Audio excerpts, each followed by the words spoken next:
Assalamualaikum warahmatullahi wabarakatuh. Alhamdulillah, Alhamdulillah, Alhamdulillah. La ilaha illallah al-azim halim. La ilaha illallah al-azim. La ilaha illallah samawati wa rabbul ard wa rabbul arsyil karim. Subhanallah bihamdi adada khalqi wa ridha nafsi wa zinata arsi wa bidada kalimati.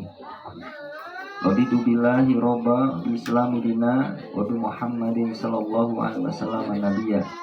La ilaha illallah wahdahu la syarikalah lahul mulku wa lahul hamdu wa huwa ala kulli syai'in qadir.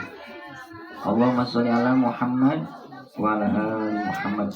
Saudara dan saudariku rahimakumullah, khusus yang ada di Masjid Al-Mahdi di Bukit Lembah Subang, dan saudara dan saudariku rahmatullah yang berada di rumah atau di mana saja yang sedang menyaksikan tayangan ini.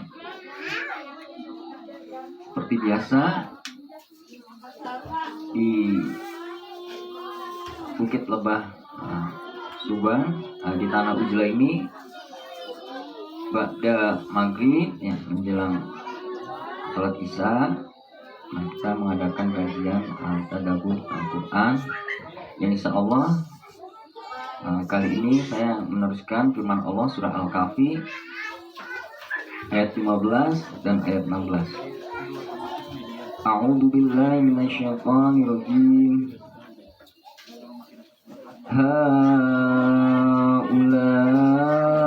Qaumun attakhadhu min dunihi alihah laula yatuna alaihim bisultanin bayyin wa man adlamu mimman iftara 'ala Allahi kadhiba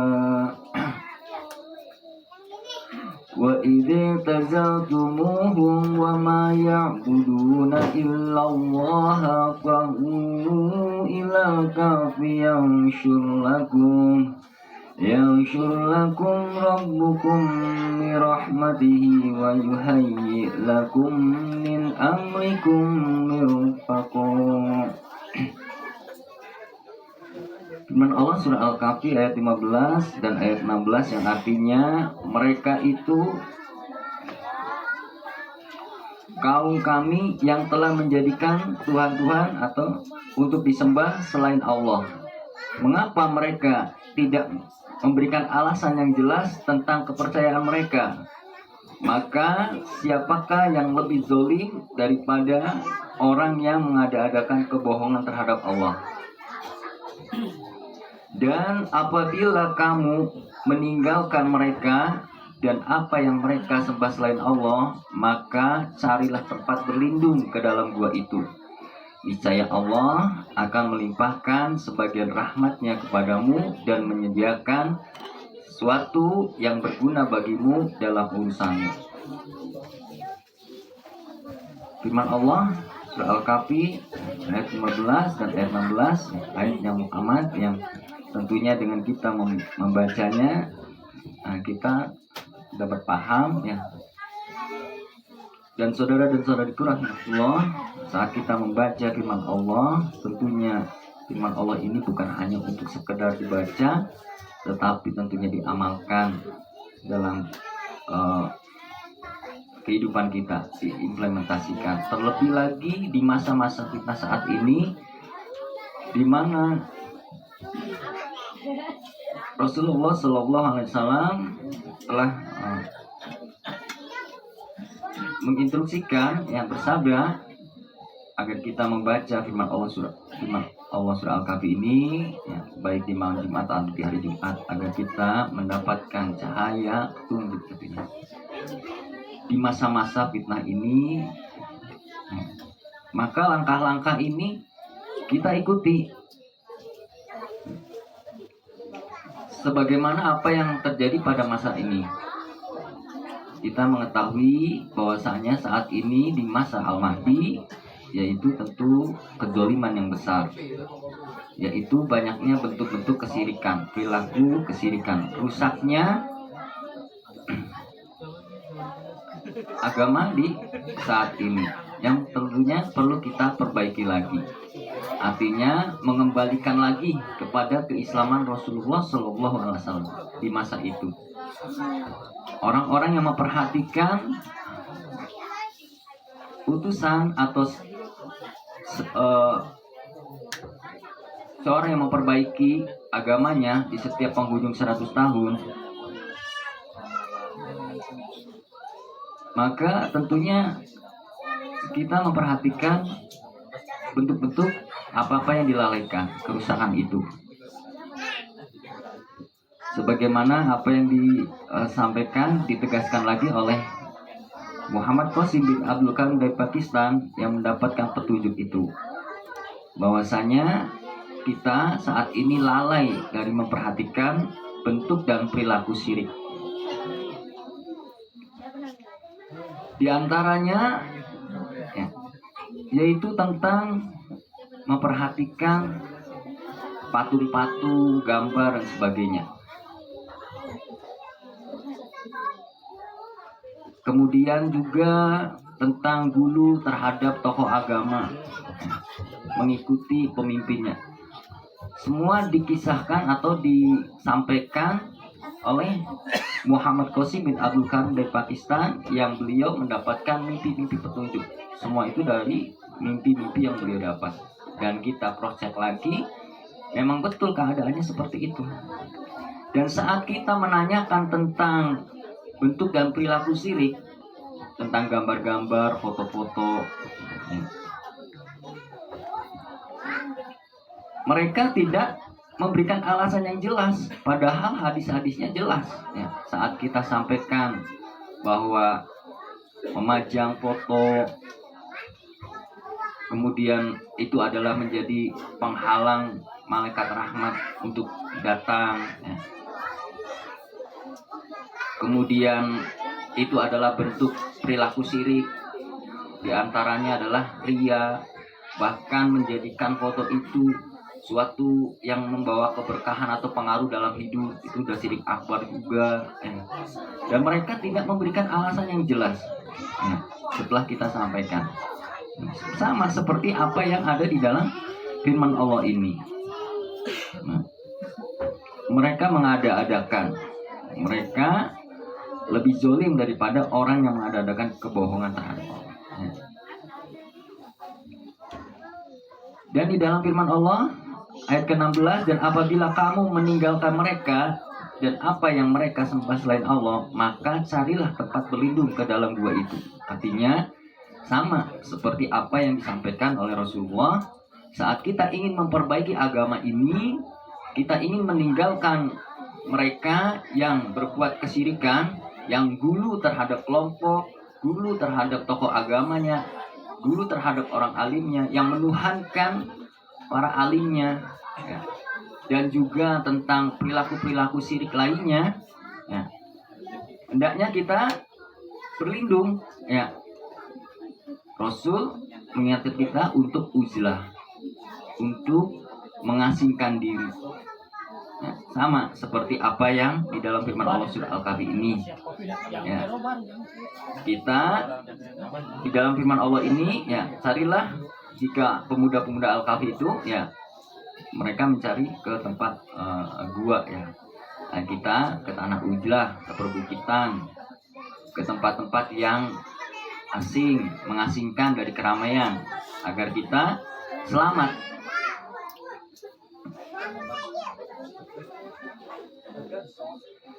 Dan Allah di dalam firman Allah ini akan melimpahkan sebagian rahmatnya kepadamu. Nah, saat kita mengikuti firman sabda Rasulullah, mengikuti anjuran Rasulullah, mengikuti utusan setiap penghujung 100 tahun yang telah dinubuahkan oleh Rasulullah, maka kita akan mendapatkan limpahan rahmat. Dan kita ingat bahwa rahmat itu ada rahmat khusus dan rahmat umum. Ada rahmat khusus dan rahmat umum. Sebagaimana apa yang disampaikan oleh di dalam mimpi Muhammad Qasim bin Abdul Karim dari Pakistan. Orang yang selamat dari fitnah Dajjal itu ya adalah orang-orang pilihan. 99% ya saat bertemu dengan Dajjal ya itu akan terfitnah, kecuali orang yang mendapatkan rahmat khusus. Ya. Sama seperti apa yang disabdakan Rasulullah. Kelak ada orang yang merasa dirinya itu beriman, lalu mendatanginya, yang ternyata akhirnya menjadi pengikut Dajjal. Ya, akhirnya tidak mampu ya menghadapi. Hanya orang-orang yang mendapatkan rahmat khusus saja. Nah, saat kita mengikuti anjuran Rasulullah untuk ujlah, menjadi orang yang taat kepada Rasulnya, sebagaimana firman Allah di dalam surah Ali Imran ayat 31, menjadi orang-orang yang dicintai Allah, maka orang-orang yang dicintai Allah tentu akan diberikan rahmat khusus. Ini bukan hanya rahmat umum, rahmat yang bersifat umum saja. Dan di dalam mimpi Muhammad Qasim juga ada tentang orang-orang pilihan, orang-orang yang terpilih. Nah, kita bisa ya, saya akan membacakan mimpi Muhammad Qasim tentang orang yang terpilih. Artinya orang yang terpilih ini adalah orang yang mendapatkan rahmat khusus, bukan hanya rahmat umum saja.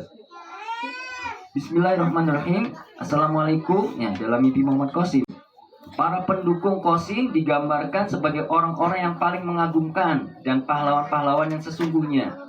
Dalam banyak mimpinya, dia melihat para sahabatnya sebagai orang-orang yang memancarkan cahaya. Dalam mimpinya Mas Jul ya bercahaya ya. Dan dalam mimpi saya juga seperti itu, mukanya putih ya. Tapi saya menganggap itu bedakan. Sebetulnya mukanya tertutup begitu ya, cahaya. Dan dia melihat bagaimana Muhammad Sallallahu Alaihi Wasallam bergembira atas orang-orang ini. Rasul bergembira. Nabi Muhammad Sallallahu Alaihi Wasallam membawa kertas-kertas emas berisi nama dan amal mereka di atas dadanya yang diberkahi kemanapun dia pergi. Berikut ini adalah salah satu dari mimpi-mimpi Qasim tentang mereka. Aku berjalan di suatu tempat dan aku mengetahui bahwa tujuanku adalah era kedamaian. Seseorang bertemu denganku dan kami mengarahkan ke tujuan yang sama, meskipun dia melewati jalan yang berbeda. Jalannya berbeda, artinya seperti di dalam mimpi saya ya, bahwasanya Kang Diki dan rombongannya itu dengan Muhammad Qasim dan rombongannya itu menggunakan angkot yang berbeda, hanya saja jalannya sama, jalurnya, hanya angkotnya yang berbeda. Pada saat start awal, Kang Diki dan rombongannya di sebelah kiri mengambil mobil yang sebelah kiri dan terus berjalan, dan rombongan Muhammad Qasim bin Abi Kamil dan rombongannya sebelah kanan, mobil yang kanan ya, artinya sesuai dengan apa yang disampaikan dalam mimpi, jalan yang berbeda.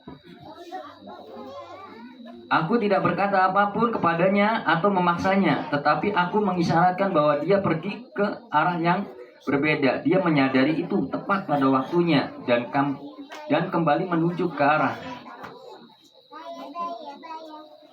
Dia bekerja dengan penuh semangat bekerjanya. Dia mengumpulkan beberapa orang pada satu titik. Mereka menungguku. Mereka mengetahui namaku dan kemana aku akan pergi. Hal ini membuatku terkejut. Apakah aku telah bertemu dengan mereka sebelumnya? Allah memberitahuku, ini semua adalah karena semua menyebarkan semua mimpi dasarmu. Itu sebabnya mereka mengenalimu. Mereka adalah orang-orang yang mengagumkan, sangat ramah dan baik hati. Oleh karenanya kita harus memperbaiki diri kita ya, menjadi orang yang ramah dan baik hati. Oleh karenanya kita juga berdoa kepada Allah agar pautkan hati-hati kita, tidak saling berselisih, tidak memiliki penyakit hati. Mereka bertanya kepadaku, Qasim, menuju kemanakah engkau? Ketika mereka mengetahui aku mengarah ke jalan yang menuju negeri yang penuh kedamaian, mereka mulai mengikutiku dan bahkan berjalan lebih cepat. Kemudian Allah memberi kami mobil-mobil dan kami bergerak lebih cepat. Pada satu titik, laki-laki itu mengumpulkan lebih banyak orang hingga seluruh dunia melihat usaha kami. Aku sangat berharap bahwa kalian adalah salah satu dari mereka. Penolong Qasim berasal dari seluruh dunia dan menyayangi satu sama lainnya seperti keluarga. Saling menyayangi seperti keluarga. Karena inilah yang Allah senangi. Mereka adalah orang-orang yang mengagumkan. Mereka tulus ikhlas kepada Allah. Mereka takut kepada Allah dan takut akan ketidakjujuran. Kita takut kan? Tidak jujur. Ada hadis tentang ujlah, ada hadis tentang mimpi dan sebagainya. Ya. Ada hadis tentang memajang foto dan sebagainya, tentang betul-betul perilaku syirik dan sebagainya. Kita takut, kita jujur, ya. Tidak membohongi, tidak nutup-nutupi. Ya. Mereka adalah orang-orang yang merindukan perdamaian. Kita ingin damai kan? Kita tidak ingin berselisih. Ya. Kita tidak ingin merasa lebih hebat dan sebagainya. Kan semua dari Allah. Persatuan, belas kasih, kemudahan dan rahmat Allah. Orang-orang ini adalah orang-orang yang mencintai Allah dan Rasulnya lebih daripada diri mereka sendiri. Tuh buktinya dengan pengorbanan, menjual rumahnya, lalu ujlah dan sebagainya, dari kehidupan yang mungkin lebih terlihat lebih mewah ya, lebih berada dan sebagainya, ke tempat perkampungan, ikut nyangkul, nanam-nanam dan sebagainya, capek-capek ya, sampai ada yang mau seperti hal-hal yang seperti ini. Di sana lebih mudah, sudah mendapatkan kehidupan dunia yang lebih baik kok. Ini mulai start dari awal lagi ya.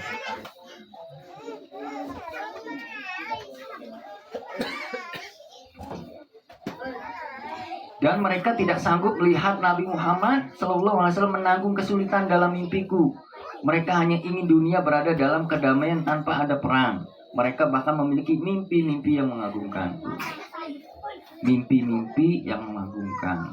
Diberikan mimpi, kelak akan di sana. Sebagaimana para sahabat dulu diberi, ada mendapatkan mimpi bahwa dia bulan demi bulan saya melihat ada di dalam surga ini. Nah itu termasuk ya, diberi mimpi-mimpi sampai sejauh itu, kabar gembira ya. Bahkan qadarullah, anak saya ya istiqoroh. Bener nggak sih Muhammad Qasim tuh ya? Lalu bermimpinya dia dibawa oleh Muhammad Qasim seperti lorong penjara, tetapi dia melihat qadarullah wa'ala ya, bapaknya, uminya, keluarganya berada di tempat kenikmatan seperti itu ya. Artinya ya gitu, dari awal-awal yang mungkin sulit dan sebagainya ya kan, karena untuk mendapatkan surga itu kan seperti itu ya, tetapi endingnya adalah tempat yang terbaik, tempatnya insya Allah. Nah, kita juga seperti itu ya, insya Allah menjadi orang-orang yang terpilih karena kita jujur, karena kita ujlah itu mengikuti Rasulullah. Kita kesini itu ingin menjadi penolong agama Allah, ingin baik kan, seperti itu.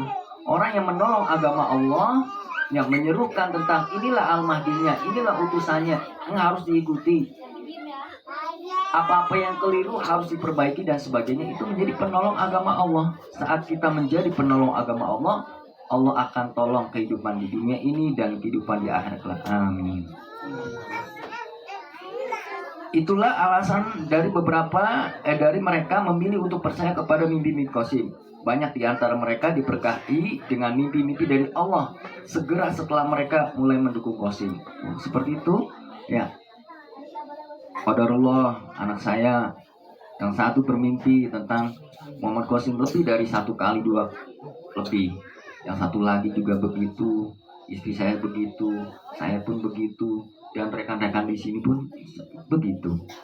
Ya, alhamdulillah. Artinya sebagaimana sabda Rasulullah, orang-orang al-ghuraba akan dihibur ya dengan mimpi-mimpi yang mengagumkan, yang menjadikan kita menjadi teguh dalam keimanan. Itulah orang-orang yang insya Allah mendapatkan rahmat khusus. Karena yang mendapatkan rahmat khusus itu adalah untuk mendapatkan keteguhan iman ya, rahmat agar kita tetap berada di jalan yang benar dan mendapatkan kehidupan di akhirat yang baik, surga Allah. Amin. Kemudian di dalam firman Allah ini ya, sebagian rahmatnya kepadamu dan menyediakan sesuatu yang berguna bagimu dalam urusanmu. Tenang saja ya. Allah akan memberikan sesuatu yang berguna bagi kita dalam urusan kita. Kita akan dimudahkan ya. Kita ingin mengadakan dialog yang kemarin yang menghabiskan mungkin uang yang banyak besar, qadarullah Allah mudahkan ya. Dan ingin pangan dan sebagainya Allah mudahkan insya Allah. Itu saja ya, jangan pernah ragu, jangan merasa bagaimana ya. Insya Allah kita harus yakin sebagaimana firman Allah ini dan tentunya sabda Rasulullah ya. Saat kita berpegang teguh dengan Al-Quran dan Sunnah, kita tidak akan tersesat ya. Kita akan menjadi orang-orang yang tetap berada di jalan yang benar. Dan tentunya sebagaimana firman Allah surah Al-Imran, mengikuti sunnah Rasulullah, taat. Allah janji ya, di dalam firman Allah, Allah akan mencintai kita dan mengampuni dosa kita. Sekian saja apa yang bisa saya sampaikan. Subhanallah walhamdulillah, asyhadu alla la ilaha illa anta, astaghfiruka wa atubu ilaik. Wassalamualaikum warahmatullahi wabarakatuh.